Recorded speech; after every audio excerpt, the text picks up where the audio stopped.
Wonderful, wonderful. So again, yes, got it. I got it over here too. Okie dokie. So welcome everybody. Welcome, welcome. For those of you that don't know me, my full name is, get ready, Celia Estrellita Colon Ramos Ceballos, aka Cici, the She Series, and I am the Assistant Director of Mission and Culture, which is a part of the Anti-Racism and Equity Division, and I am incredibly excited to be co-hosting this event. Wepa, wepa, wepa. So if you got your flag somewhere, make sure you break it out. You know, you got to have your flag. Break it out if you want to represent. Anyway, so I'm really loving all of the vibe and the chat that was taking place. And we have a lot of representation from everywhere. And I was just loving the flags that were being posted with the emojis. And I have a list of food that I want to try out. So I'm really hungry right now. And like I said, coquito sounds like food to me right now. And, you know, pronto se bebe. Friday is coming, okay? Y se bebe. So again, we want to welcome everyone to our Hispanic, Latino, Latina, Latinx, Latina panel, which will focus on the diversity and complexity of Latinidad. So the Anti-Racism and Equity Division is super excited again to host this event, and we hope that you will leave here with a better understanding of our Hispanic, Latino, Latinx, Latina, Latine communities, and learn a little bit more about our current realities, and perhaps leave here full of curiosity that will motivate you to dig in and learn some more, and maybe it could influence some of your conversations in the coming days. Of course, a panel can never ever cover all of the complexities that we have, but it's a taste, you know, that we want to just start to open spaces like this to really have conversations and promote a culture of humility and learning. So, as you may have noticed, I've dropped in the chat again the Spotify playlist we created, and we will. I also created a resource book that I put in there, and we hope that you enjoy these. Note for those of you that have come in looking to win a book, um, that will be announced through a later video that Diana is going to record. And each of those winners will receive a copy of the book, Racial Innocence, Unmasking the Latino Anti-Black Bias and the Struggle for Equality by Tanya Hernandez, who is here today as one of the panelists. And so again, we're very, very excited to kick this off. So as customary, we will begin by honoring the land and the people of the original people of this land. So I'm gonna ask for Elizabeth Garcia, who has volunteered and has is willing to read it out for us. So if you can do this after the chime, that would be great, Elizabeth. Thank you.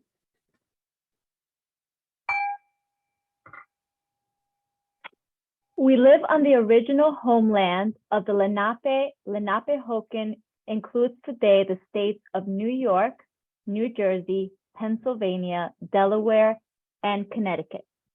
Due to colonization, the Lenape people continue today as a diaspora, including 2 federally recognized nations in Oklahoma, 1 in Wisconsin and 2 in Ontario, Canada.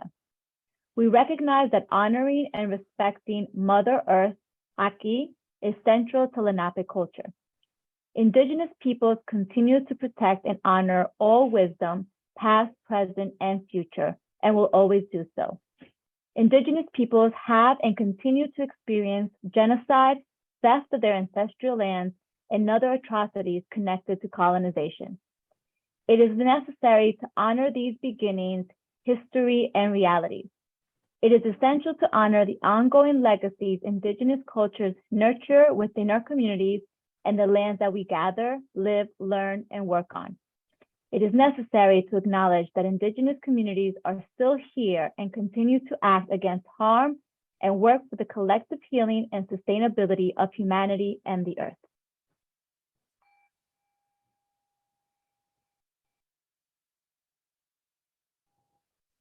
Thank you so very much, Elizabeth. Really appreciate you. I really do.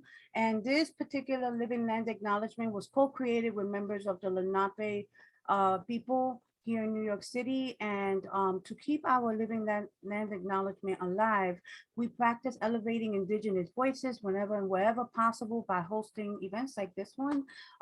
Earth Day, Indigenous Peoples Day. We don't recognize Columbus Day here at Good Shepherd Services. And Indigenous Peoples Month is coming up, so we are gearing up to a really great event for that month in November.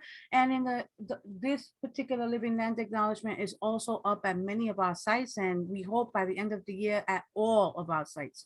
I personally would like to give my grateful thanks to the elders, the native, and indigenous colleagues, including relations and the land itself. So thank you for joining me with that. And in addition to this living land acknowledgement, we also would like to acknowledge that today is a very special day. We want to take a moment to acknowledge that some of our colleagues who were not able to make it today due to the observance of Yom Kippur, which is a day of atonement, and it is considered the holiest day in Judaism and Samaritanism. And we are all sending wishes full of blessings and a good final sealing, as well as an easy fast. Okay, so I'm sure that they will be watching this recording at a later time, but I have them here in my heart and spirit. So we're going to go ahead and begin with our the reason why we're here, the panel. So as a reminder, we have built-in time for Q&A. All right, so this is customary at Good Shepherd. So for those of you that are new or we have some guests here as well, we have built in a Q&A segment for this event. So if you have any question throughout, please send them directly to me in the chat. I'll be collecting these, and when we get to the Q&A segment, Diana will manage those questions that you may have for the panelists that we have here. So again, private message me, directly message me, and I'll make sure that it will be added to the document, and we will do our best to make sure we answer them. And if we don't have a chance to answer every single one, we will follow up with the answers. Okay, so I want to say thank you again for being here in community, and please help me welcome our Chief Anti-Racism and Equity Officer at Good Shepherd Services, Diana Noriega. Welcome, Diana. Welcome. Hi, everyone. I'm so grateful to be here with all of you and with this amazing set of panelists. So we're going to kick it off with the panelists introducing themselves and kind of setting the stage. So, I just made the whole full screen, y'all. So I want to pass it on to the panelists again to introduce themselves. And if you can, in your introductions, just talk about how you racially and ethnically identify and share with people a little bit about yourself.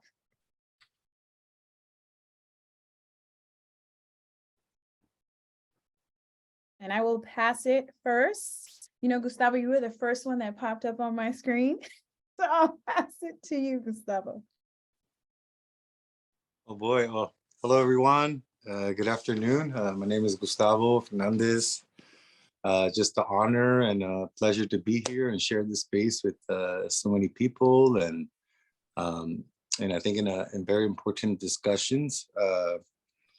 Well, first, I just want to say that I don't identify, well, before that, I'll say a little bit who I am. I'm an artist, activist, community leader here in New York, upstate New York, and I advocate for indigenous groups and Native American groups in the Americas. I am the CEO. I just started a company called Munai Wasi. And we're starting Indigenous Cultural Center here in New York to empower our people and really address issues that affect our community. So with that, I just want to say that I don't identify at all with Latino, Hispanic, Latinx, none of that. I identify as Afro-Indigenous man who with the Latin-based speaking language, and that's about it. My family, I was born in New York, and my family comes from Colombia, Arhuaco territory. And I introduce myself like that because I don't want to represent myself or even celebrate the dark history that comes with our indigenous ancestry that was brought on by Euro colonizers here to the Americas. So I don't identify with anything towards that, but just the language that was forced upon us. So I'll say about that much about introducing myself. Thank you. Thank you so much, Gustavo. Sadie? Good afternoon, everybody. And thank you, Diana, for including me in this community conversation. My name is Sadie Campoamor. I use the pronouns she, ella. I identify as an Indigenous Latina woman. I was born in Central America, El Salvador, and I was raised in New York City by a single mom. So I always give her a shout out wherever I go.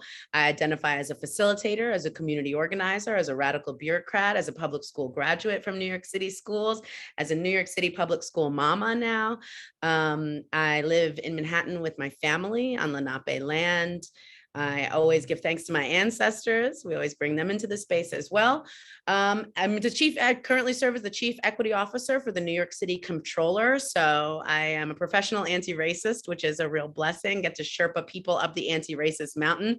Sometimes it's easy. When I'm in community, it's a lot better. Sometimes it's less easy. I'm thankful to be in this really complex, vulnerable conversation with folks. So just want to acknowledge that it's tender, that talking about whether we identify as Latino or Hispanic can mean so many different things to us. And so just lifting that up to begin, but also excited to lean into the tenderness because I know that I have avoided it at times as well.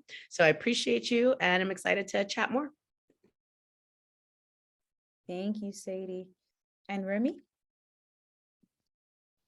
Hello, everyone. My name is Remy Salas. I was born and raised in New York City, the Bronx specifically, where I feel like it's the best borough. I know some people might disagree with me, but you're wrong. I am a professor at BNCC, where I teach in the Department of Race and Ethnic Studies. I teach specifically the history of Caribbean politics, as well as in the Dominican Republic in terms of speaking about the split and as well as identity. I thank you so much, Diana and the good folks of Good Shepherd, because this is a conversation that's very dear to my heart. It's a conversation where it's needed to understand where we come from and who we are, because white supremacy has really damaged the minds of, and they're still winning, of how many Dominicans, many folks of the diaspora I see themselves and try to empower our people to understand our strengths and our culture, and that we were here way before others came here. I also work in the political space, so I'm a political strategist for the Raven Group in DC, as well as a community organizer, activist, district leader in the Bronx, where in my heart, that's something that is therapeutic to me, to feed and help my community every day and every week with other organizers in New York City. So that's a little bit about myself. Thank you, Remy. And then there we go. Tanya? Hello, everybody. I'm Tanya Caterina Hernandez, and I am a Afro-Boricua, born and raised in New York City. My pronouns are she, ella, and I like to say queen. Respect. The other thing I guess is important to know about me is that I am a law professor at Fordham University School of Law, and my focus is on issues of discrimination. I've written a couple of different things. The most recent one, which is part of the book giveaway, I'm really excited that Good Shepherd sponsored. Thank you for that support. Is the book Racial Innocence, Unmasking Latino Anti-Black Bias. More about that in a little while. Thank you for letting me be part of this important conversation. Thank you for joining us. So we had a panelist who could not join us, Emilia Chico, but they send their regards for the conversation today. So we want to jump kind of right into it. And as you can see, the panelists all come already with like really rich perspectives and information that they're sharing with us. But before we dive deep into it, one of the questions that we got from folks in advance was, can you just help me better understand the difference between the terms Hispanic, Latino, Latina, Latinx, Latine? What do they mean? And how should people identify folks? Again, this was a question we received in advance. So yeah, anyone on the panel want to take up this question?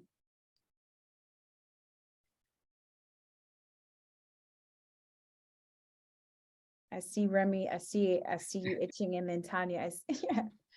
You know what? I'll take a stab at it. So, of course, these terms have very historical, complex history in terms of how they were put together. But just to be straight to the point, Hispanic, it will be someone who is a native or descendant of a Spanish-speaking country. The term is deeply rooted with Spain. So it wasn't invented in the United States, but it's a Spanish word that means belonging to Hispania, to Spain. I will say Latino, Latina, someone who is a native of, it descends from Latin American country. The term includes people from as well as Brazil, but excludes people born in Spain. And I would say Latinx is the gender neutral term to refer to a person from as a Latina and Latino person. That's my straight up. Anybody else want to try?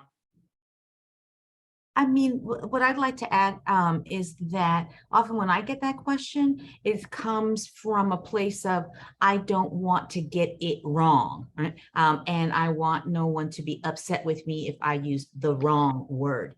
And so what I say is that there's no right word. The only thing to sort of be led by is, how do people want to be referred by, and respect that. So, some people want the X because they want gender neutrality, and other people want the E because they think that the E gives more gender neutrality, but respects Spanish language architecture. Some, as you've heard from Gustavo right from the very beginning, want no part of any of that. And so I think we need to be led by how people wish to be referred by as the main thing. Once you have this understanding what the multiplicity of the terms are meant to communicate. Thank you for that. And I think that also speaks to the generational divide, because I know elders in my family are more comfortable using the term Hispanic, right? And they're just now warming up to the term Latino, and they're like Latinx, Latina, like they just have no concept of it, right? Because it's a generational thing as well. So I love what you just said, Tanya, saying that let them tell you how they want you to identify them. Thank you for that. So we're going to pivot a little bit. So the Latino population is, and I think you all are pointing to this too, that you can be multiracial and be Latino, you can be Black and be Latino, you can be white and be Latino, you can be indigenous, right? Or you can be a mix of all three. So it is the largest kind of growing population in the United States, right? So it grew based on the census data, it grew by 23% from the 2010 census to the 2020 census, which now represents a total of 18.7% of the total United States population. As we know, that there was also a fear filling out the census in this past round because of the fear of deportation, and that folks who were undocumented might be targeted. So it might not even fully have captured the full sense of population growth. But what does this growth overall, because they continue to project that Latinos will continue to be the largest growth in the nation, what does this mean for the United States? Anyone want to take it? And again, just turn on your mics if you feel comfortable.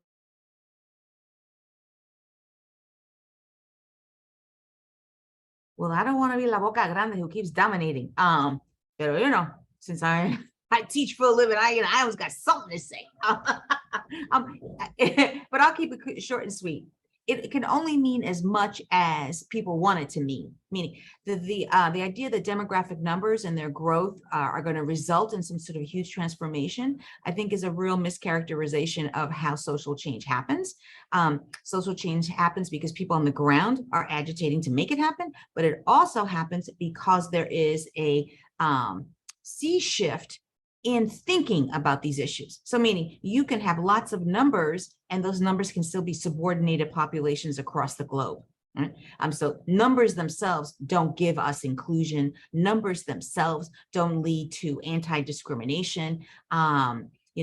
Just as race mixture doesn't mean that we stop seeing racial difference and racial discrimination. Demographic change itself is not the magic potion, right? It's all about politics, it's about social movements and the like. Ahora me callo. And I think that when you have such a large population in general, especially one that's as sprawling and vast, expansive as ours, it offers us an opportunity to come together in community conversations like this to ask what that really means. I think it's really important, actually. I think when the feds come out with sort of blanket terms like this is population's rising, and then you realize you ask one question and all of us are coming from different places, and I like Hispanic and you like Latinx, it really, for me, offers us an opportunity and offers us kind of like an urgent opportunity to really say, what does that mean? Because I know that when I see some of the things that say voto Latino and it only looks like this type of person, I don't necessarily see myself in that. And I feel excluded from that. And so as much as I am, in one sense excited because that means, that there's more brown people, I actually don't think that we've, as Latinos, Hispanics, etc., taken an opportunity to really say, like, what does that mean to us and where do we fit in it, especially because what is represented politically, the America Ferreras of the world, doesn't always include or encompass or welcome everybody else. No shade to her. No, that's actually a great pivot. So what does being Latino or being your identity mean to you, right? Because I think, and in what ways is it challenging, which is what I hear you're pointing to, and in what ways is it affirming?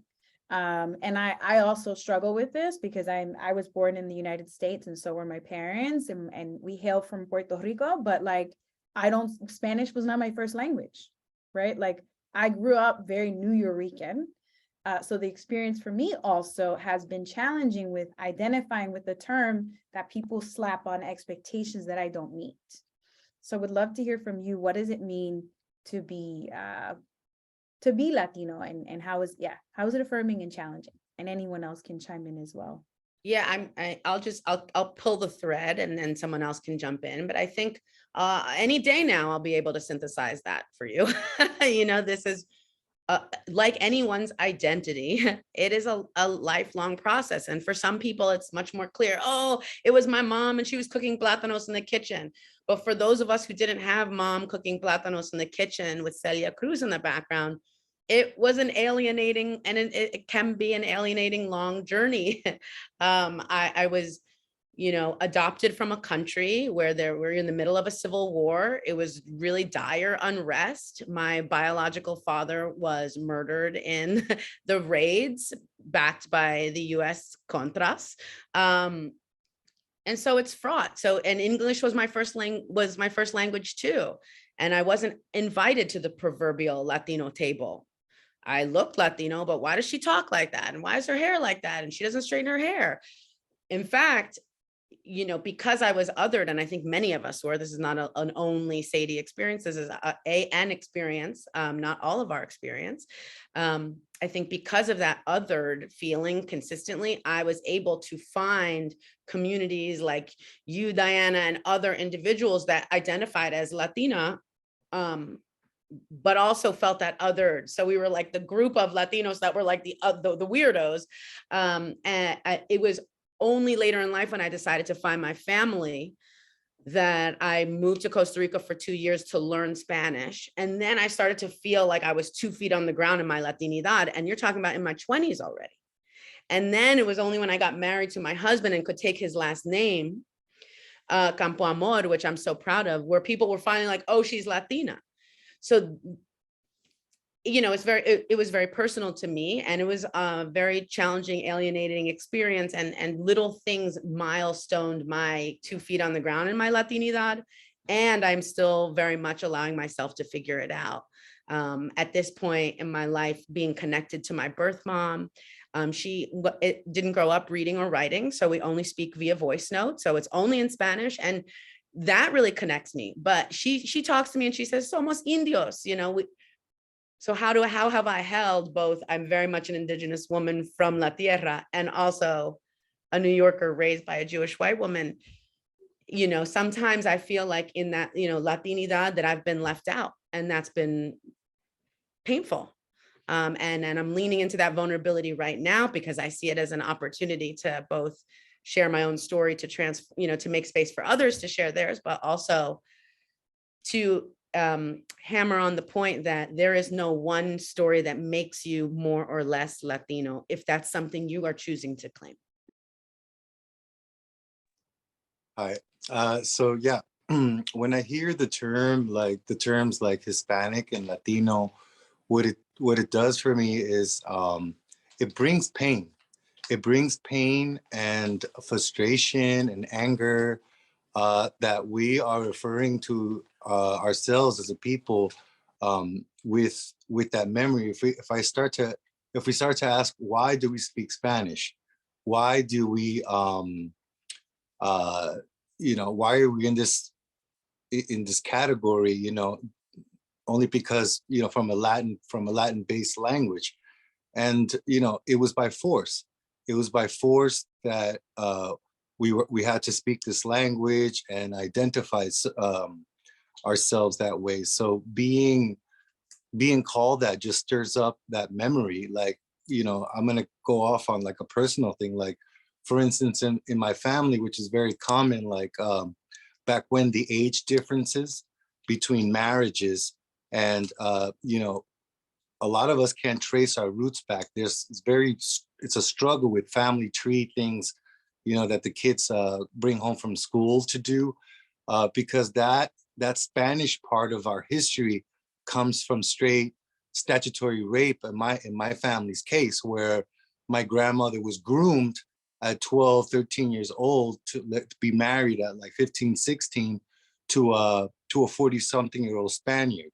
So that brings that memory that of my family, but then also I feel like those terms perpetuate, like they almost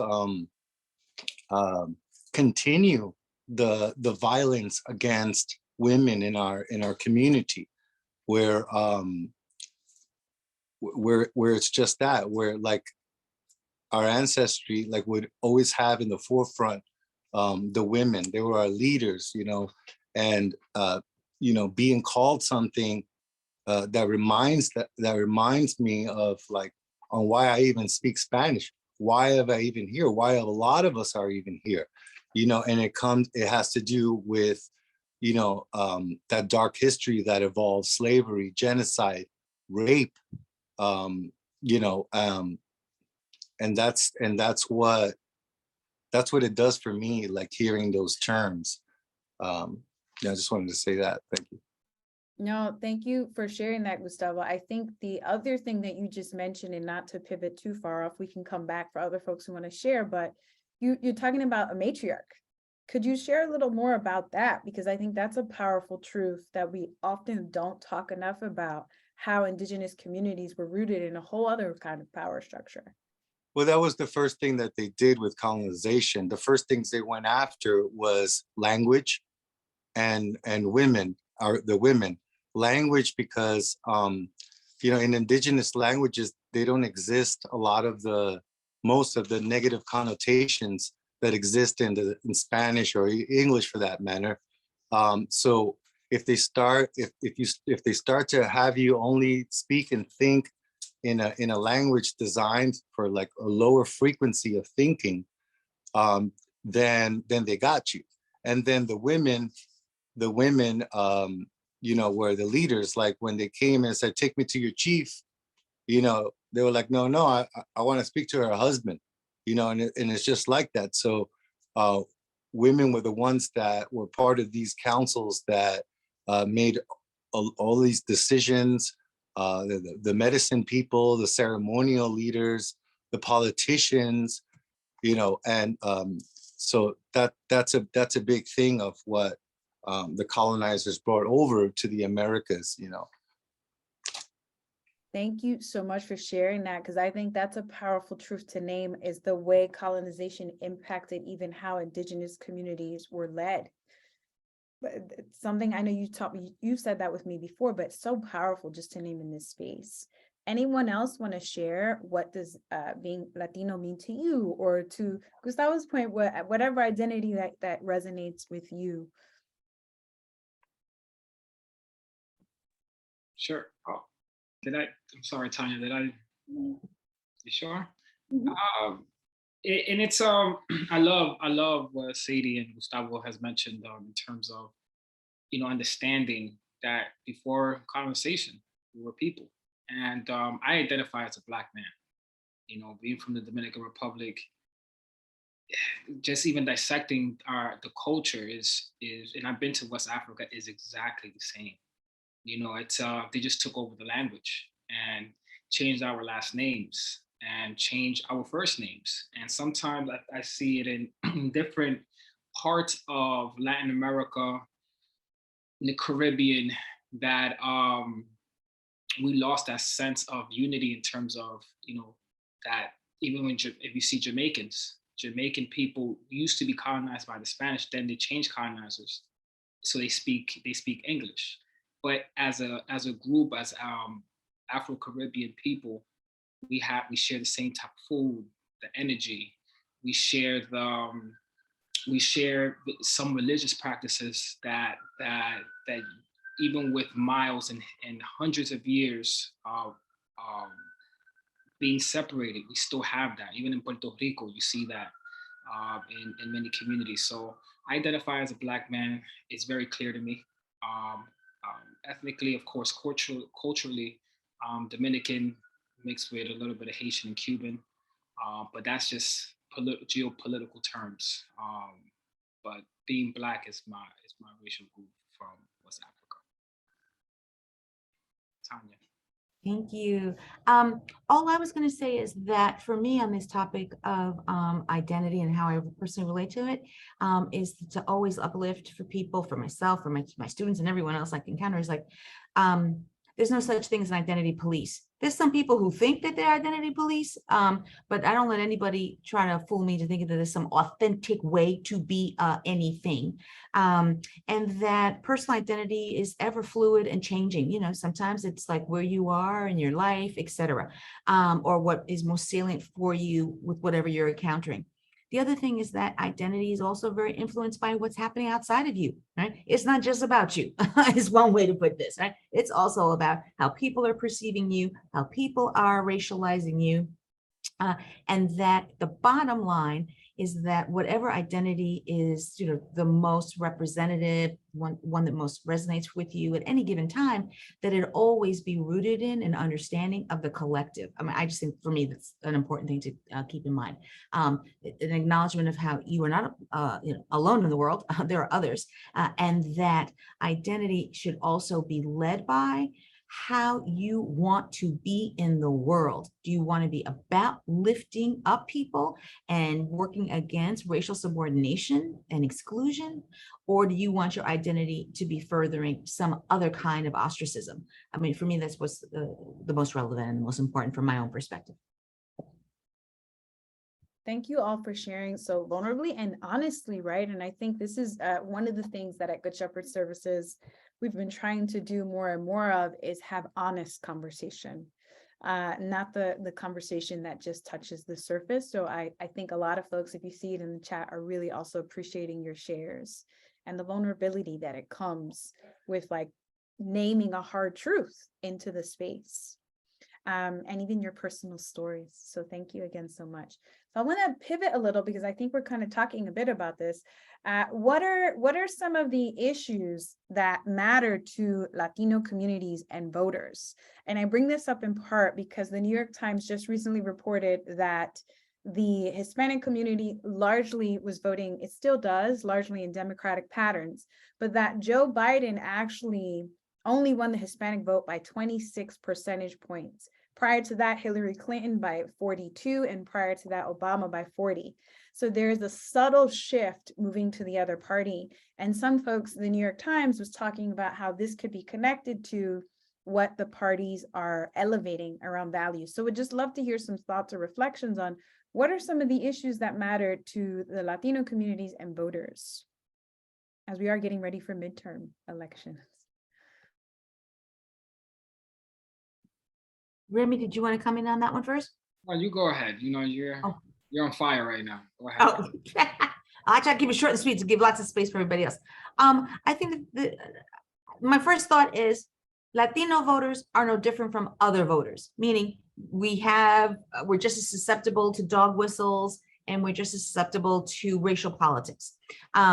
The other thing is that there is no single Latino voter, meaning anyone who does politics, particularly electoral politics, it will be quick to like run the numbers with you about all the ways in which Latinos come in all shades, shapes, sizes, etc., and political perspectives. And so part of the difficulty with this idea of the Latino voter, and you can just ask Latino Justice and MALDEF and any other like NALEO and all these Hispanic organizations that are out there who are trying to rally the Latino vote, is that you need to speak in multiple voices because there is no sort of single lever.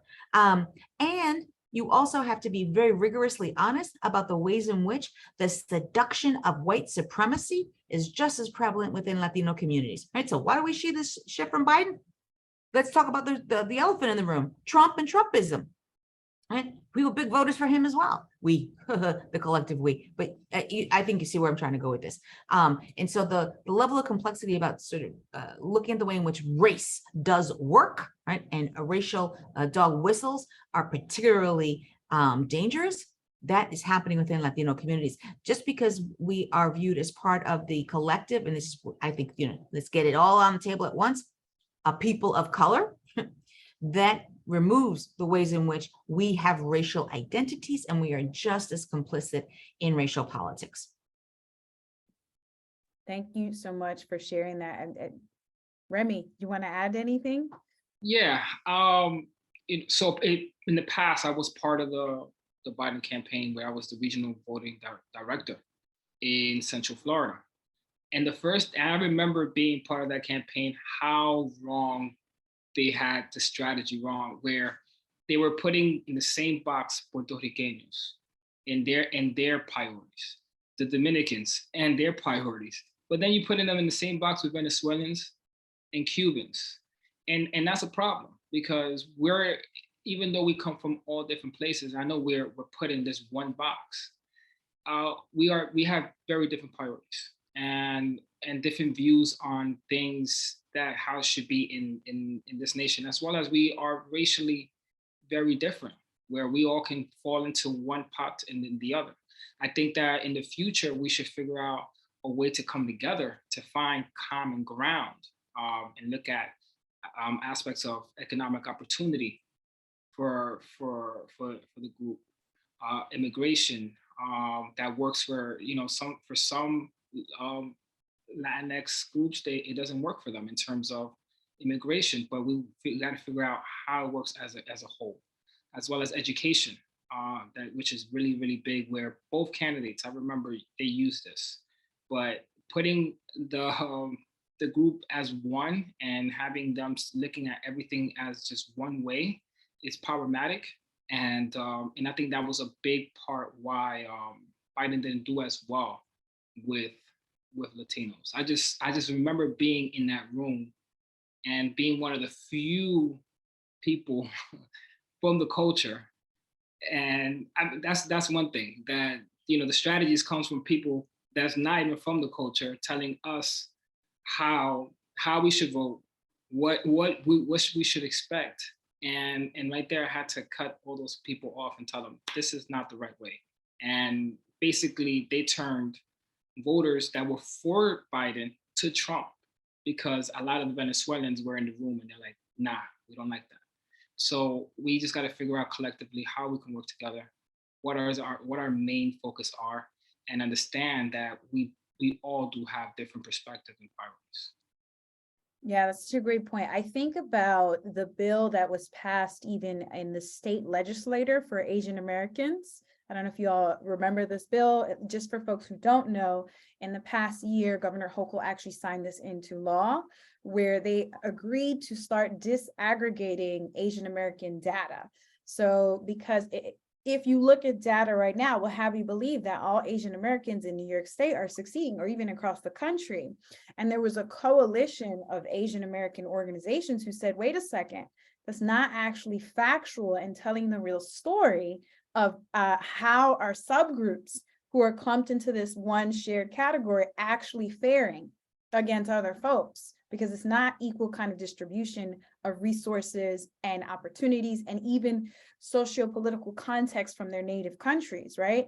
So I think about what you all are talking about and how the limitation of grouping us under one term can get in the way of us really identifying what are the nuanced issues and stories and narratives within our particular unique cultures and identities. So that's just resonating for me really loudly and clearly. And shout out to that coalition who made that piece of legislation happen that took years for them to get the state legislature to actually pass into law. Gustavo, did you want to add something? I saw you hinting, moving closer. So I was just thinking about like what the focus is, what's the point of the Latin community to be involved in these, like the voting thing, and it's for power, right? Power to have a voice in what happens to the Spanish speaking community. It's like it's pretty much, I think, the only group that's categorized by the language they speak. And there's the white, black. It's like it's the only one. But in this, a big thing is immigration, and a lot of folks living in the United States that are undocumented, that don't have that power to vote. So I think that the issues, the diaspora, the fleeing of the countries like in Central America, Colombia, Venezuela, if you start to look at why they continue to come up to the United States, why do the families and children in Guatemala continue to cross these borders, the children at the borders, and it's all because of the policies from the past and still going on. So I think that the Latin vote would be even more empowered if they do recognize that alliance with the indigenous and native groups that in Central and South America, Mexico, that why are they actually coming up, and what is U.S. policy over there that's continuing to hurt our families? So I just wanted to say that like it's just about what happens to Latinos here in the United States, whereas like whatever, let's say for a country, for instance, like Israel, whatever happens over there, and how much money and how much backing, military backing, will influence the vote here. The vote here, and even in what's shown to us in television and movies, about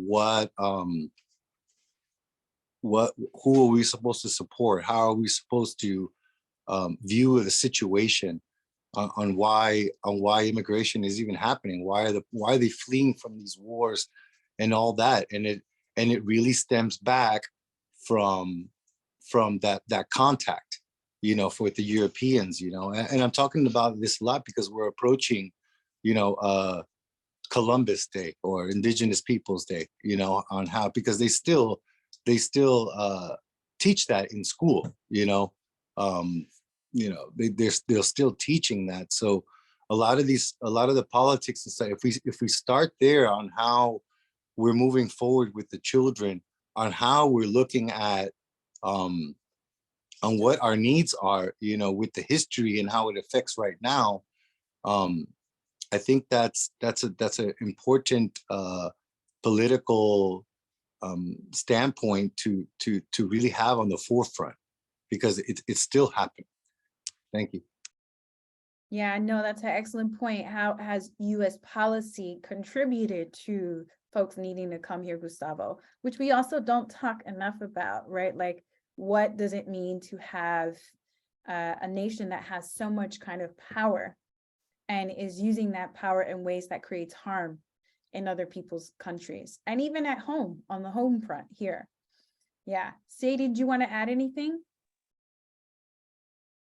No, I think you have like a question on generational divide, and I'd love to chat about that. So yeah, so let's jump there. So let's talk about the generational divide, right? What is the difference between younger generations' values of folks who come from these communities versus the older generation's values? Because I do think we're starting to see a major pivot in how folks are even engaging with their own identities and how they show up. And I even think about this new generation Z and like the fire they bring to the table. So would love to hear some thoughts. Yeah, let's just pivot there. well, I think the first thing that comes to mind is, how do we just as individuals show up? So I'll just say and name, as a facilitator who is often trying to talk about racial equity and advance anti-racist thinking and practice, that I, as a non-Black, Indigenous, mestiza woman, almost always name, I'm pro-Black. I am, here sort of examining my own colorism in myself and in my community. And I think just to all of us here, like that's always where we need to start, is just sort of grounding ourselves in how we show up, because people will look at me and not know. Like you said, about 52%, I think, of people voted for, 52% of people who identify as Hispanic or Latino voted for Trump. This is nationally.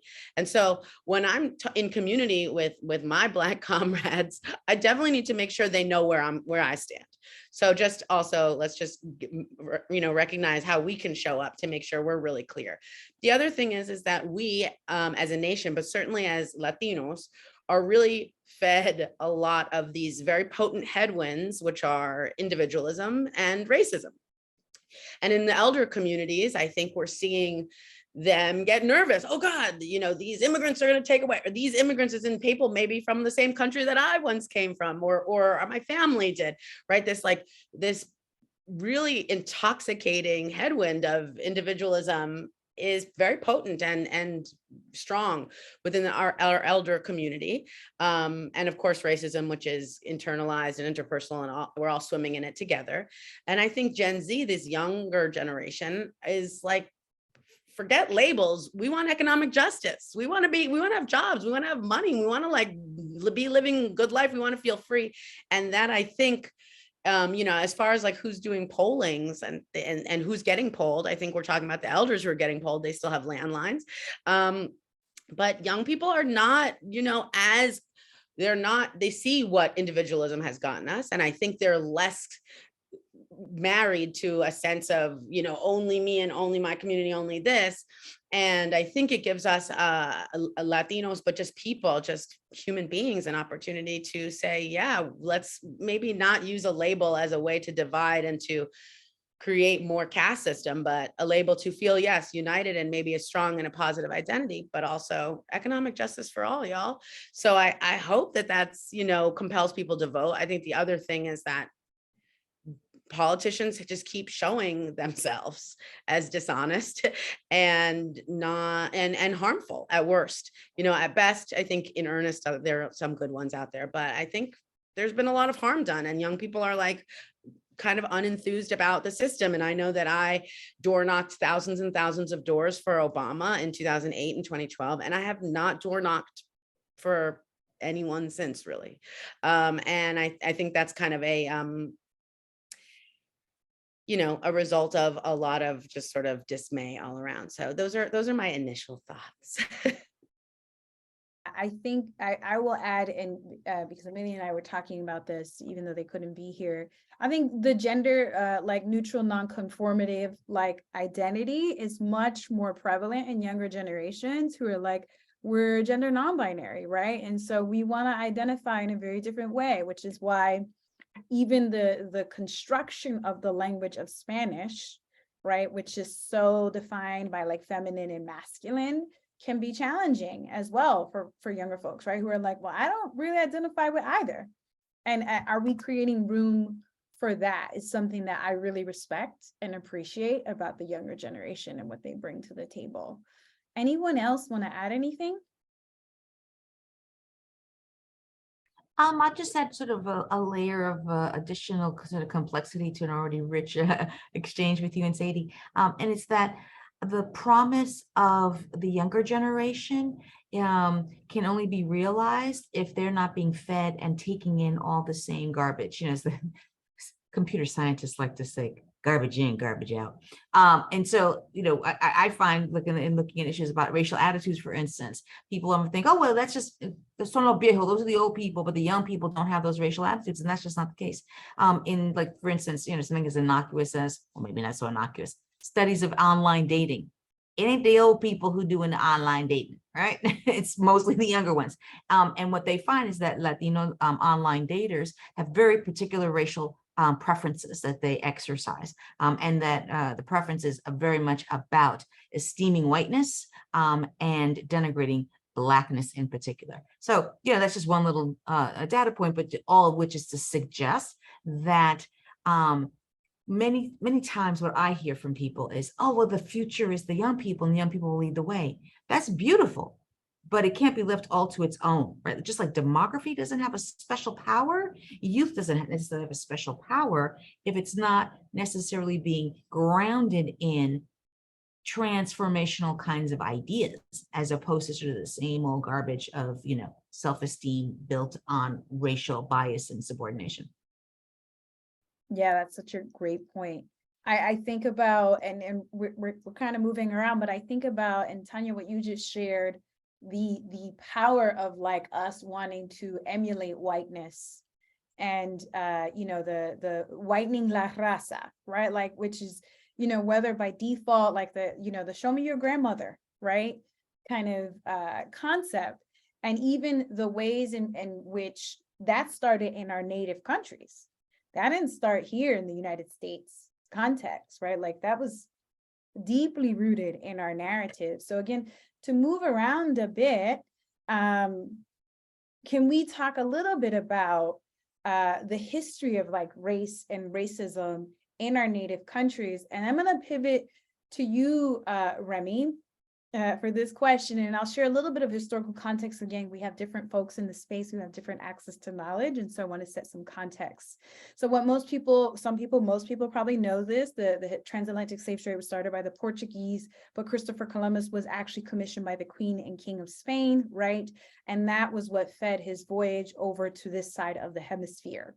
The indigenous folks were the first to be enslaved in this context, right? And then you had a priest who was a former landowner and slave owner himself, Bartolomé de las Casas, who advocated to replace indigenous labor with African labor, in part informed by the narratives that were coming out of the Portuguese around Africans being more superior, kind of, you know, their ability to withstand European disease, superior as far as strength, physical strength, right? And so that's when we start to see a pivot in this side of the hemisphere. And so I want to spend a little bit of time there because I think that's when we started to move to a color and race-based system of enslavement. And this legacy has played out in Latin America throughout time. And Remy, I think one of the more powerful kind of examples is the Dominican Republic, Hispaniola, Haiti and DR, right? Could you talk a little bit about the ways that anti-Blackness and racism has played out in Hispaniola, the Dominican Republic, and how does it continue to play out even through legislation? Sure. First, I want to say it always hurts me to see our people in that diaspora lose, you know, the consciousness of who we are and that deny ourselves, because white supremacy is still winning to this day, especially in the Dominican Republic and in the Caribbean as a whole, because not just in the DR. With Bartolomé de las Casas, him okaying to bring Africans and amplifying the transatlantic slave trade, which changed the world for Black people forever. Even with that, going into 100 years of misery in the Dominican Republic played a big part in terms of the development of how they see themselves, you know, culturally as well as racially. So those 100 years of misery, when Spain actually started navigating to other places like Peru, Mexico, even Puerto Rico, which is the rich port, they saw other opportunities, so they left the Dominican Republic. And those people there was a lot of mixing, and a lot of mixing where a lot of folks started seeing the different shades of themselves and how they can, who's going to be on the top and who's at the bottom. Even though those 100 years of misery in the eastern part played a big part, as well as in the western part. Most people have this in Haiti has a big problem with that as well. I always highlighted in many books, it's been highlighted in terms of the Black Jacobins, in terms of how if you were a lighter or if you were a mixed person, and you kind of got some privileges from who your father was, if they recognize you. So you start seeing enslavement of, people that were lighter to darker. And you start seeing this hierarchy in terms of in the whole entire island. But the island always had this interchanging of borders. And one of the things that really highlighted, there were so many different things that changed in the Dominican Republic. And one of the things is that when Pedro Santana, after the independence in the Dominican Republic in 1844, his proclamation in 1861 to bring back Spain. So the Dominican Republic is probably the country that got independence and brought back the colonizer. So now the colonizer brings back old rules. So if you are at the top and you think you're white, now you're second, and there's gonna be third. And people that were free Blacks at that time, now they're being enslaved by, once slavery became almost a thing of the past, but it was still happening throughout the eastern side. You start seeing the fight for the Restoration War, which included everybody. And when I say everybody, you see how in the Restoration War, Puerto Ricanos, like, you start seeing that translated into like Grito de Lara later on, as well as the 10 Years War, because it became more of a racial war. Nobody wants to be enslaved, and nobody wants to think that they're at the top, but the elites are the ones that push that. And, so the Dominican Republic has a real deep history in terms of, that led by race. And then the one that really amplified it the most, in my view, was Trujillo. And Trujillo's history in the Dominican Republic for 31 years really played a big part in him being a person of Haitian descent, like myself. His grandmother was Haitian, right? And when I say that, is that I still think many of our grandparents, I don't know if we have many Dominicans here, they're a little bit still brainwashed, because, as me being, I just recently found out of my Haitian roots. And why? It's because they try to, it's his family secret. You're not allowed to talk about it. I even have family members, they're probably in this call, hopefully not. They block me because they're like, hey, this guy keeps talking about, being too nice to the Haitians. And, he pro-Black, where it was looked down upon. So with those views, even getting that conversation in the family parties, you may have the song come up and it's your song, and they be like, hey, ten cuidado, vamos a mejorar la raza. I see you with the morenitas, They trying to tell you that, you need to make that change, and, and not to bring someone that's darker than you. And this is modern day. And you still see how white supremacy still has a hold on many of our people. When you start seeing the bleaching of our skin, you start seeing, in the Dominican Republic, I was able to go there, and the people they follow, they want to be like, at times, like what they think is fino, and or denying that, oh, I'm a indio oscuro, un negro fino. You start refining what you really are, and it always makes me laugh, because it's one of my biggest joy was able to see one of my cousins that he thinks he's a white man go to Spain, and now you see him with his pro-Black necklace, because he got a hard reality because the Spaniards are not gonna see the same. So, you know, that it's so deeply historically rooted in the Dominican Republic. Um, Even with the U.S. occupying the Dominican Republic in 1916 to 1924, those white soldiers, you think they looked at the Black Dominicans the same way? No, they brought many of the Jim Crow laws into the island, and Haiti was going through that. Jamaica was going through that at that time. So you see how it was when you get a little break from you know, just being hurt by white supremacy as well as being, you know, looked down upon. You get reminded by the system. And I can also say that there's parts in the Dominican Republic that they know their history. And I'm proud to be part of a place like Mandinga City, which is a part of the Dominican Republic that I've really spoken about, where people know, hey, we come from the Mandinga tribe, or people from San Pedro de Macorís, which they're called Cocolos, but they're really people from St. Kitts and Togola and different parts of the West Indies that came in to really understand that their culture, and people from Samana, which are African Americans that were sent there, freed African Americans that understand where they stand and their power.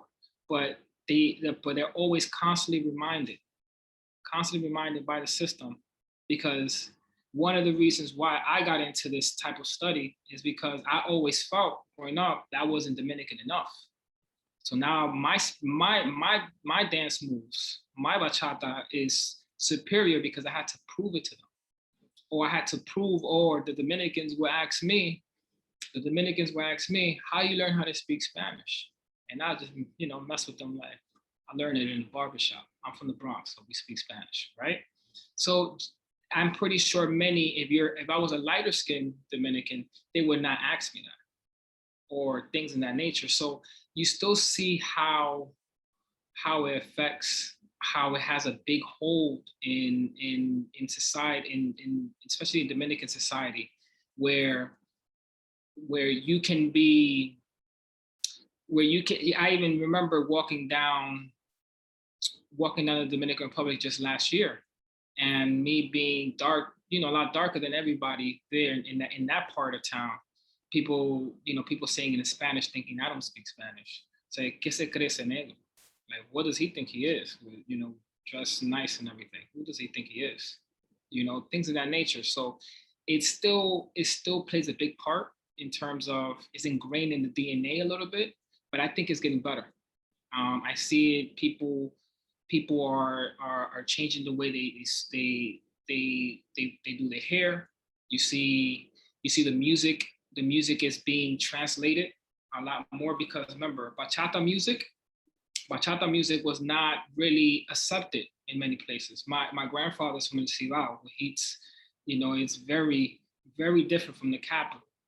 And he can't stand bachata because he remembers in his time growing up that was considered Black, you know, dark underground music. Now it's probably the most mainstream music, you know. And so I see the changes coming in, and I'm excited about that. But it's so deeply rooted that learning our history and understanding that our culture is beautiful because it's mostly from African descent. And I wish, and I want to encourage many of the Dominicans or Caribbean people to try to go to West Africa or any parts of Africa, because as soon as I got there, I felt right at home. So that's my spiel. Yeah, Gustavo? Thank you. I was just reminded through what Remy was saying. With my dad, and I think this is like a pretty common story, being obviously Black indigenous. My father was a little darker than me, and his hair is a little more coarse. When he came to this country, to New York in 1969, he, you know, people from up here were saying that he was Black. And he's like, wait, I'm not that. Because the reason was like, once he said he was Black, he would inherit all the United States Black issues. So it's like, wait, so then that way he embraced calling himself, yo soy Hispano, I'm not Black, I'm Hispanic or Latino, because he already had the issues, enough against him. I mean, the reason it came out because a war-ridden country was still going on in Colombia. And, that's why he had to come over here, because of all the things that come with war, the violence, the economy and all that. So he didn't want to be associated with being Black. So then that trickled off to me. So that Black part was never spoken about. The indigenous part was never spoken about either. But the only thing to kind of be proud of was the Hispano, that somewhere along the line, there was a European that rescued us, that made our race better, más fino, like the term negro fino, like my one of my aunts, her daughter was dating a Black man from Colombia. And then at the time it was like, well, her daughter was going to do it anyway, so she kind of accepted it. So the way that she was like saying it to my other aunts was like, well, por lo menos he's un negro fino, at least he's a fine Black man, where his nose isn't as broad. And it wasn't like, to them in that conversation, I'll never forget it, I was a kid. In that conversation, it wasn't anything bad or against to them. It was just about making sure, like, bettering the Latin race, or just kind of protecting a survival thing, not to inherit all the other things that come with being Black in the United States. Thank you. Yeah, I know it's so true. So I even think about me. Most of the time, people identify me as Dominican, right? Because I look mixed. I'm the right complexion. Even I've been to DR, and people are like, embrace me.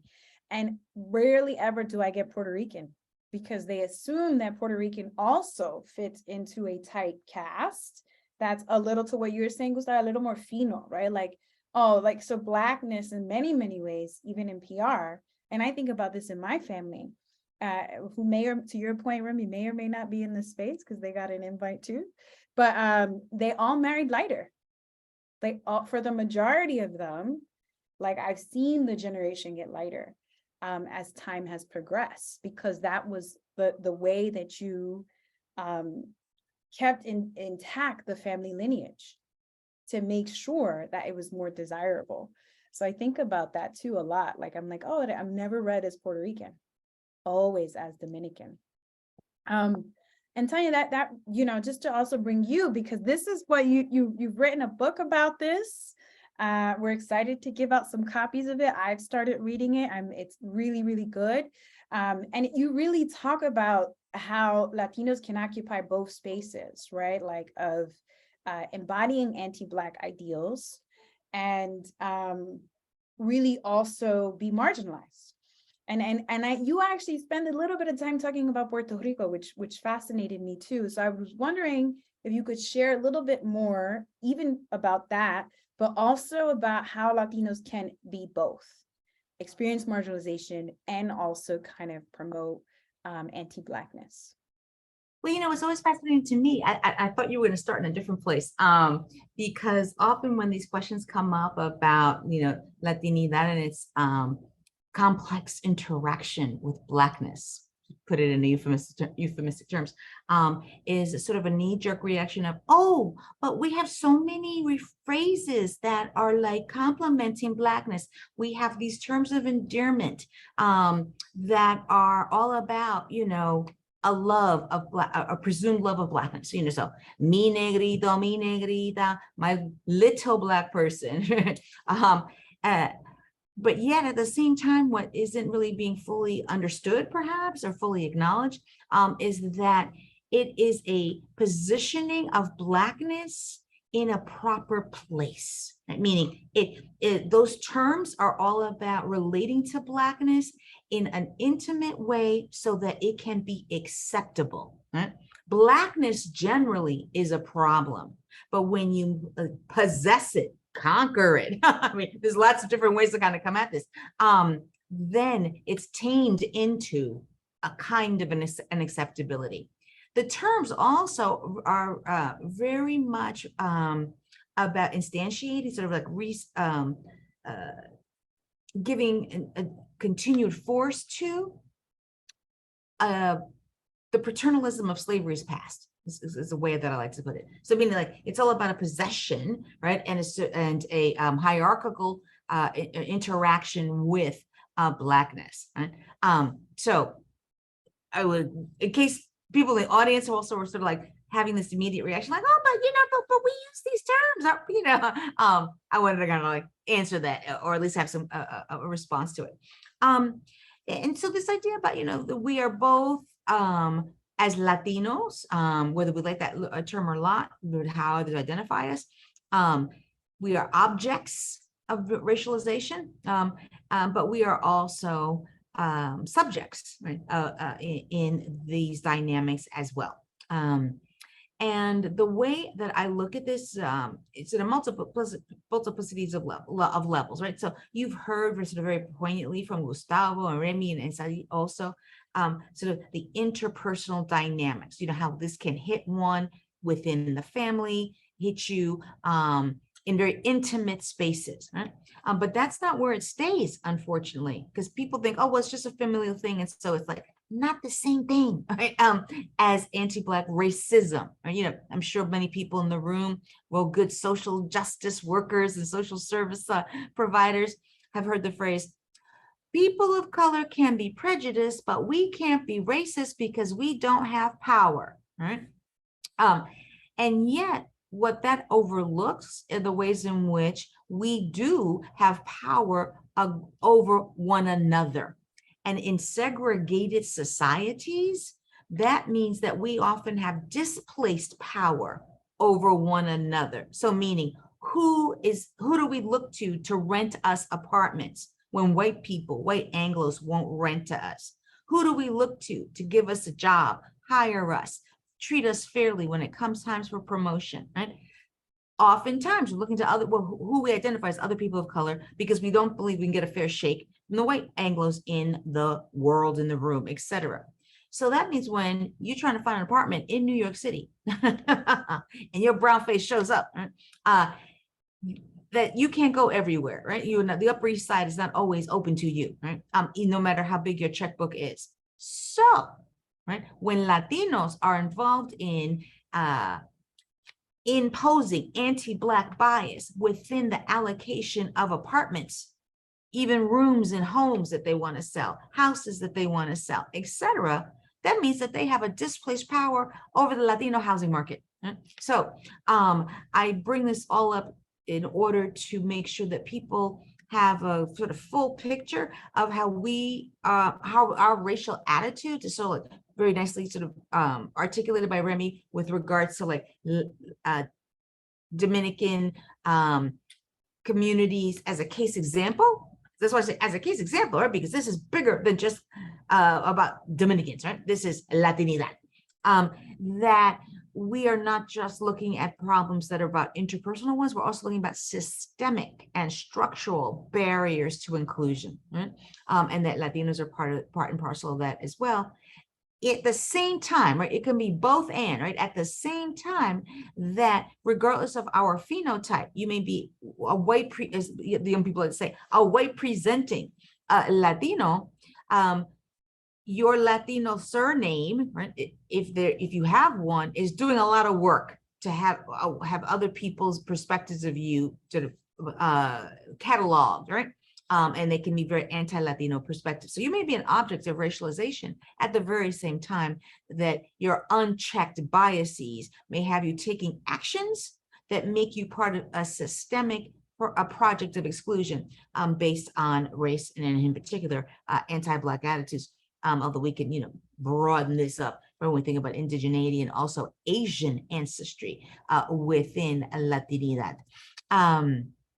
So I think I've kind of picked up on a couple of different strands. I wasn't sure if there was more you wanted me to elaborate on, Diana. No, I think that's amazing. And then I think the example that you had talked about in the book a little bit about Puerto Rico in particular, I thought that was a fascinating case. To your point, case examination of it, and wondering if you could share a little more about that too. So And this is to encourage folks to still purchase the book, but just wanting to hear a little more directly. my publisher will want me to put the link in the chat, and I will do that momentarily. But here's what I want to say about that. While the book itself, while my research is about the United States, I mean the borders of the landmass known as the United States, and Latino populations within it, I often use Puerto Rico in and out of the discussion because it is a useful way to sort of do the compare and contrast between what are viewed as like American racial attitudes, that idea that, oh, you know, we Latinos may have some unfortunate prejudicial perspectives, but they learn that. They learn it in the tainted space and air that is the North, right, of the United States. But, you know, but we are racially innocent. We don't come into the United States with this. Well, first of all, not all of us came into the United States, right? Many of us, the United States came to us, right? Landed on us, you know, speaking from a colonial perspective. But also many of us have our families here for generations and generations. So we're not looking at a migrant story. All of these things, right, are part of Latinidad. But what is essential, you know, to sort of keep in mind is that when you see the very same kinds of dynamics happening within Puerto Rico, within other communities, within spaces in which, and this is why I go back to Puerto Rico, they are U.S.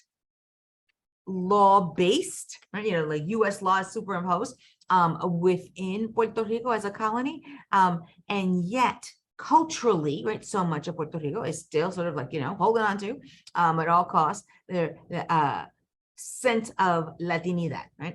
And so the anti-Black attitudes, right, and the voting patterns and all of this that you see within Puerto Rico, the housing exclusion, all of it, right, is a useful counterpoint to this idea of, oh, we, you know, Latinos in the United States are caught up in this, but it's just only about U.S. Anglo anti-Black bias, as opposed to that we don't have some of these pathologies within our own cultural baggage as well. So that's why I like to use Puerto Rico there. Yeah, and same also with census taking. We don't have to get into the devil of those details unless you want to later. But often people say, oh, you know, Latinos don't like to deal with the race question in the United States on the census, you know, because they don't understand the binary between Blackness and whiteness. We don't see those different categories, and not within ourselves. And so, you know, we're just so wonderful like that, that we're not tainted like that with regards to issues of race. You know, that's a U.S. thing. And so we don't choose the white, Black boxes. When the race question comes up, we answer yes to, are you of Hispanic or Latino origin? An ethnicity question. Comes to the race one, we'll be very evasive for the most part. Like 40% of people run on over to some other race, and then they fill in a box that's typically a national origin. Like, you know, yo no soy negro ni blanco, soy cubano, right? So an origin response to a race question. But when you compare that to census taking in Puerto Rico, right, where presumably Latinidad means that we have the very same, like, oh, we don't see white and Black. We are, you know, a mixed race utopia. And so, you know, we don't do white, Black boxes. Ha! In Puerto Rico, people answer the race question because part of it is they aren't looking at it in the shadow of what are what's U.S. whiteness. In Puerto Rico, Puerto Ricans can claim whiteness themselves, so much so that even in where the heart of Blackness is presumed to be, as opposed to thinking we got Blackness all over the island, it's presumed to be always in a small little place, right? In a small little place, Luisa Aldea, maybe Carolina, if you're being generous. And in that small little place, there are Black people. Well, even in that small little place where we say the Black people are, a lot of them check the white box, right? Much to the disorientation of those who've ever traveled within those spaces. So long story short, the utility from a research perspective of doing the comparing and contrasting with Puerto Rico is also to see the things that we use as excuses and justifications to explain Latino, how should we call it, dysfunctionality with respect to issues of race, are really just that, poor excuses, bad justifications. When you look at spaces in which the Latinidad is running rampant, like Puerto Rico, and all the same problematic dynamics exist. Thank you so much for sharing that. We're going to do a quick 5-minute break, but before we do that, I want to pivot a little to Gustavo, because I think this is something that doesn't get talked about enough, right? But the indigenous community across the globe, they have anchored us in honoring Mother Earth to our living land acknowledgement.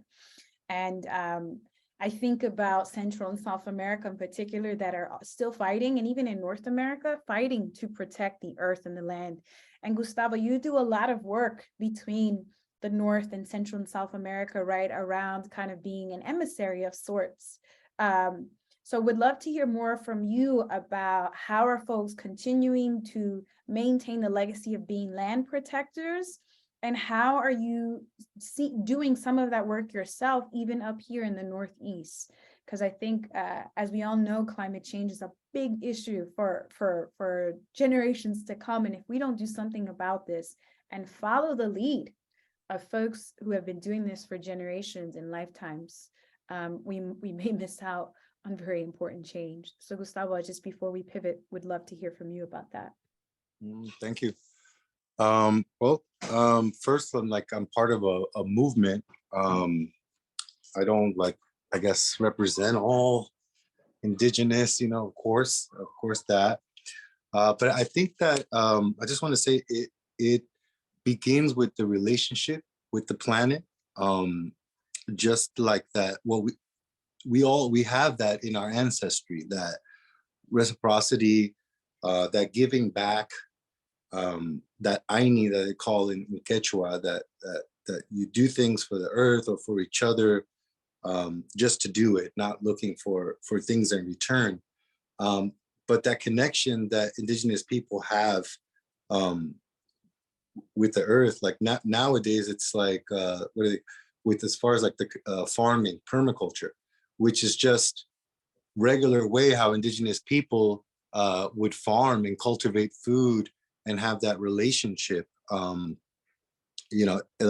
down to the foods that we eat. Now they call it all superfoods, quinoa and kiwicha, but that's regular old food to us, and it's always been.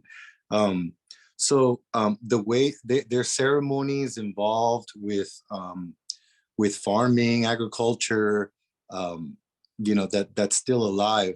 Festivals honoring that, like the Inti Raymi, all throughout the Andes and Bolivia and Peru, which still does. But there's all sorts of projects that are still very much active today, with water protection projects, with all these same colonizers, these same families who did all these slave trades and the genocides, who still mining for precious metals, oil in the Amazon, still tainting our waters. So these are yes, taking care of the water is something that continue, but now it's pretty much just it's also survival. There's land protection projects that are going on, reforestation with the Ashaninka in the Amazon, just to rebuild something that's part of them, that's part of the cult, that's part of our culture, in how we take care of the Mother Earth. A lot of these ways of being are what kept indigenous people alive. This memory, this for a lot of people, it's just kind of like a feeling. Like we've been passed on traditions by grandmothers, and abuelita always has her plants or her ways of preparing stuff, And that is rooted into the relationship that indigenous people have with the earth, like always taking a time out to say thank you, taking a time out to give back, you know, doing composting and things like that, that just is part of like, has always been part of our regular life. But now it's more on the forefront and tied in with politics and everything like that, because it's a matter of survival. Yeah, And- thank okay. Yeah, thank you for Gustavo. And the reason I wanted to pivot a little is because we're gonna take a break, but also thinking, I know Tanya mentioned it, like liberation, right? And a part of me, the feels like liberation we don't have to reinvent the wheel fully, that there are indigenous communities who have practices that root us in community, that change how we can operate, that already have created somewhat of a model for us to kind of live by. So I think it's really powerful, like what you're doing also here in the Northeast, right? So we're gonna take a 5-minute break, y'all. Yes, We have what I'm some gonna do questions. is, Diana, Mhm. so folks, we're going to take a 5-minute break. I'm gonna play a song, and in 5 minutes, I am gonna stop the song. So be back for the Q&A segment, and we will be ending on time, no worries. And if we don't get to all your questions, we'll be making sure to send out something of a follow-up. So thank you all. What a wonderful panel. We'll see you in 5 minutes. Yes.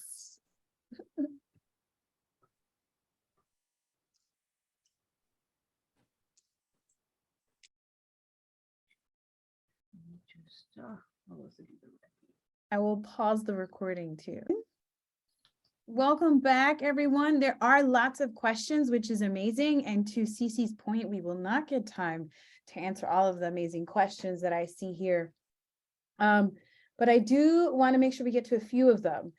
So one of the questions that I think is really, really helpful is, how do you recommend speaking to our elders, and I would even add our young people, about white supremacy, and to help them remove the veil of ignorance around their own racist, colorist views? And yeah, welcome any thoughts or feedback, because folks are asking for tangible strategies, which is really powerful. And anyone, please feel free to take it. Yeah, I'll be brief with this in terms of how I speak to my grandfather. He's 96 years old and he sees the world very different from me. I try to educate him as much as possible. I know he definitely has something against Haitians, and then I have to remind him that his grandson is a Haitianito. So I'm from my father's side Haitian descent, and just reminding him I'm his favorite grandson, right? And now I have to remind him something that he despises, that his favorite grandson is, that just to humanize it for him and make him understand that why does he think this way, and just educating him on a little bit of the history. Of course, it's a little harder for them because they probably looking at you, who is this guy, but I think that my grandfather gets better every time.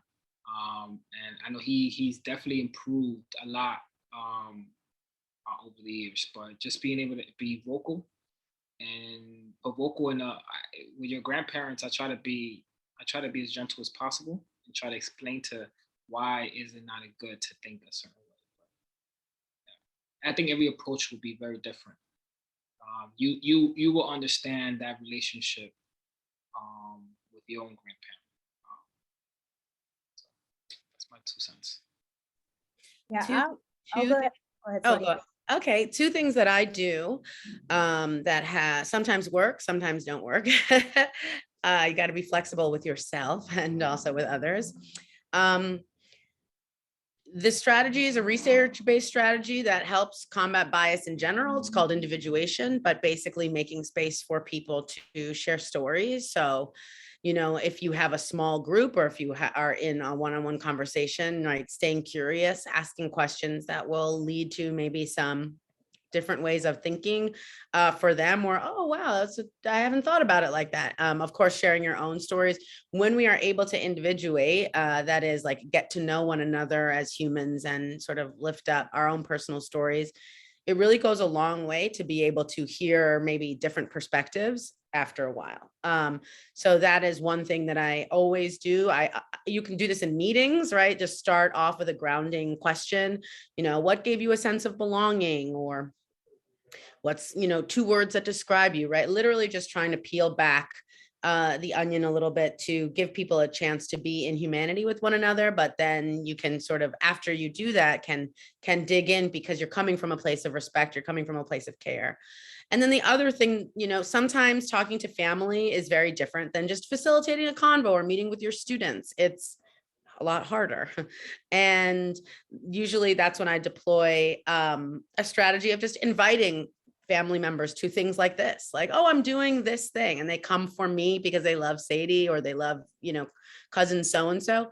But really it's an opportunity for them to be in a student seat. And ultimately, or oftentimes, there's a lot of shifts that I have seen, like, wow, thank you so much for inviting me to that, Sadie. That really made me think about things differently. I loved seeing you, talk about this, that, the third. There are a lot of pain points with my mother and I's relationship around race and racism, because we grew up in an interracial household together, and she adopted me and she loved me as her own daughter, but didn't, see race and didn't know how to deal with it. And when I try to talk to her directly about it, it's very, very tender. But when I invite her to spaces like this, to panels that either I'm attending or I am a part of, those are more neutral ways to have more open conversations and allow for her to sort of sit back and not get defensive or hear like she did something wrong, but rather this is an intellectual conversation. And she's had some really, and not just her, but other members of my family have had really, I think, profound shifts because of it. So start with yourself, and relationship building always helps ground those transformational opportunities. I love that. The only thing I wanted to add was I think I've been the disruptor in my family very much around this.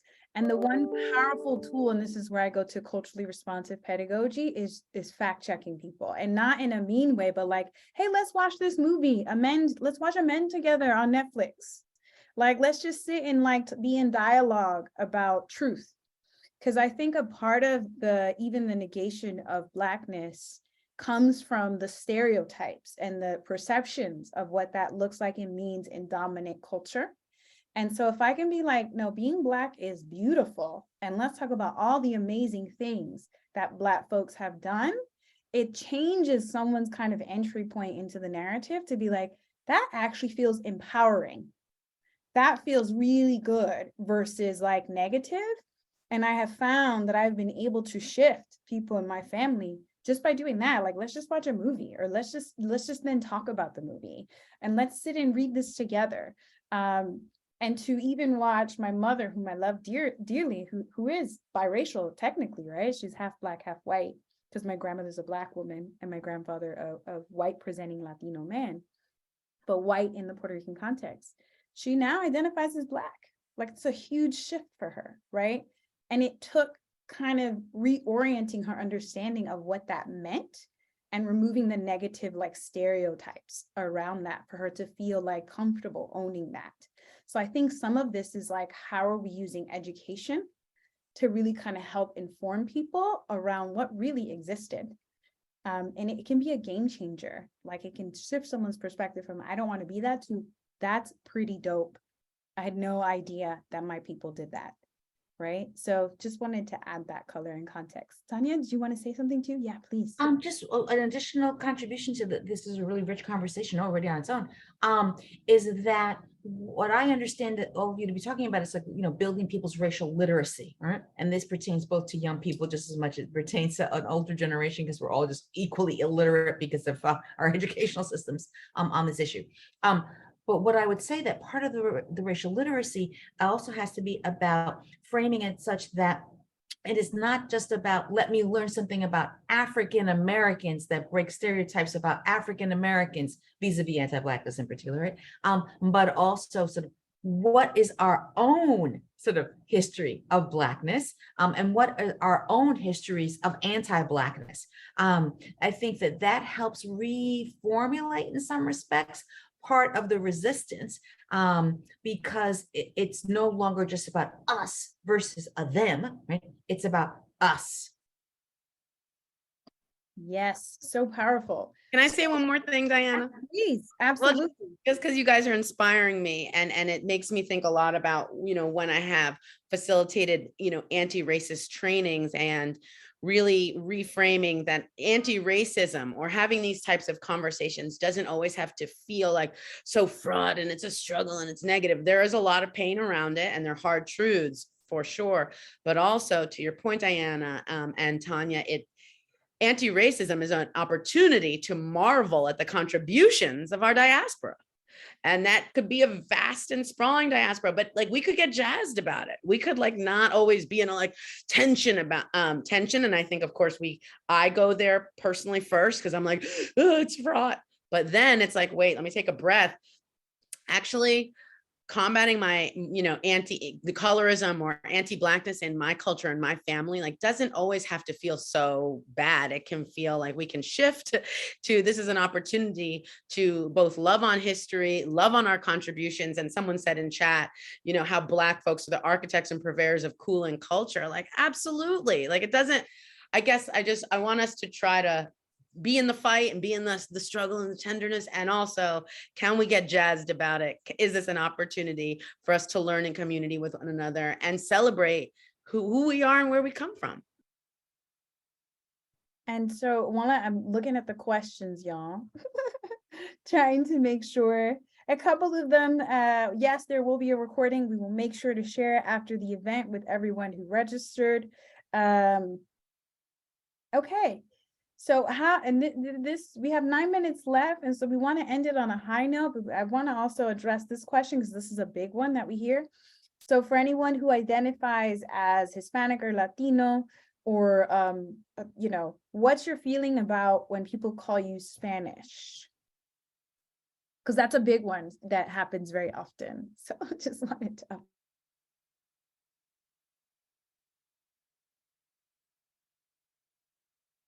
Gustavo, When you're some- on mute, but there you go. So when someone's called Spanish, how do I feel? I feel like I kind of wish they had more education around it. That's the first thing. Like, oh, okay, that's what you know about where people like me come from or about. So, but I don't really get offended or anything that anymore. It's just like an opportunity to educate. But I think it's important to talk about these things because it's healing, that it's okay to be indigenous roots, because and not to backtrack, but from before I was saying how they were talking about how you talk to the elders or the old school about what it is, about how come they didn't embrace their indigenous culture. I mean, I just kind of remind them how it's like we weren't allowed to. We would get killed, if we did. So so kind of like empowering them to through whether it be through food. I'm also a chef and I advocate for through food. So if there's a recipe, that can inspire with the indigenous foods, because 70% of all fruits and vegetables come from Native America, Indigenous America. So that's kind of the way that I can. I just wanted to express that. I want to go back to that. But thank you. No, I love that. And so again, because we have like 5 minutes left, want to end it on a positive note. And we started to touch on liberation a bit, right? And what does liberation look like for our communities, and what are some ways that we can create change? I know that was a loaded, like, but it's still a positive one. Well, you know, it is healing is positive. And I think it begins with that, with consoling each other with about our history, and then consoling that brings empowerment, because then you're not alone. Then you can speak about it, you know, and then you know, to have these safe spaces to be able to have that in platforms like this. So I feel really happy that I'm part of this today, and you know, I hope that everybody involved too, that feels has a conversation on after this about healing and then empowerment, and that yeah, we're still around, we endured, you know, we're enduring, but we could do much more on where we stand, on who we are and where we come from. You know, it's not all about the dance and the party and celebration, but you know, it's intertwined, and that's who we are. You know, we own our pain. Yes, we do own our pain. And I think storytelling and talking and making space, whether it's in your meetings or in your classroom or when you're convening with friends, but just to tell your story. I was in the kitchen partying at my house with, Diana knows, maybe Remy too, with these gentlemen. I said, wow, look at us. You're Dominican and you're Cuban and you're from Venezuela and I'm from El Salvador. I ended up telling my origin story, shared about my biological father and how he was shot by the American back Contras, and the Venezuelan, who's the same age, talked about how his dad was a Contra in El Salvador in 1984. And we had this like, moment. And so it's, you know, I think just to sort of alchemize our pain means, for me, has meant telling my story, has meant sitting in the fact that I didn't hear even the name El Salvador uttered in my K through 12th grade experiences in New York City public schools. That the only exposure I had to El Salvador for a really long time was in Clueless, when the cleaning lady was from El Salvador. That at best, I grew up feeling a sense of invisibility. And at worst, I felt a real deep sense of shame, and now have over time and decades used my personal story, alchemized it to be able to facilitate and open up other spaces for people to tell their identity stories. That's how I've claimed liberation. Small as all. So I practice it with my son and how I mother, imperfectly, but I do, with my husband, and how we're in an interracial Latino family and relationship. That's how we liberate one another. I think the second we start to get in the framework of systems change, and this is what needs to happen, this is what you got to do, and this is your 8-point program that's going to make you less racist, that's when we start to replicate systems that have oppressed and harmed us. So that's how I have found liberation. And spoiler alert, it's a practice. It's like a muscle. It is not a destination.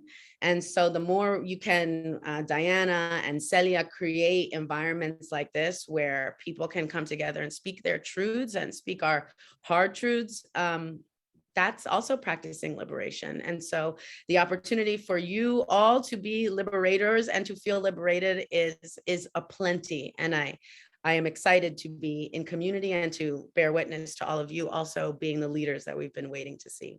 Thank you. And I want to give Remy and Tanya a chance also, since this is the last question, right? And again, for us to end in a celebratory way. Thank you, Remy. My contribution to this is to simply say that part of the way, one path, and there can be many, to liberation is that as a community, albeit a huge pan-ethnic, pan-racial organizing frame, that we have to step back from this idea that, you know, we can't be racist because we're Latino. I call it a pseudo defense to racism. You know, that just like we're part of the problem, we can also be part of the solution. But first we have to admit we're part of the problem, because otherwise nothing that we do ever gets touched as far as for transformation. And so being racially literate also means about owning our stuff and all the many people who are part of who we are, not just like, I don't know, I'm trying to think of some white looking face. Imagine your favorite white looking face that represents Latinidad. It ain't just that. And that we have hierarchies within hierarchies that need to be dismantled and have to be addressed. That's one way to move forward. Yeah, I'm gonna keep it very quick. I know we're at time, but just basically, I even love telling my students, just getting a sense of understanding who you are. Don't go by what you've been fed by the elites and what they, you know, what the society really wants you to think yourself as. So just examine everything, question everything, look deeper into yourself and in your people. But also give back as much as possible. I see some of my activists, friends, that we do give food to our community, plant-based food in the community, try to educate each other, try to find solidarity in terms of people that want to really understand that that we are great and we have a lot of things to offer to the world. So just making sure that we share this light. And one of the things is that we also want to make sure that we brighten everybody's light going forward. So that's my contribution and everybody's contribution. Well, thank you all for joining. I'm gonna take us to gallery view so we can close out in gallery view. And just wanting to share, there was so much richness shared today, and hopefully this is just the surface, y'all, right? We spent 2 hours kind of touching some key themes, but there's more to unpack and uncover and dive into. And we invite you to what Remy said, to just some exploration.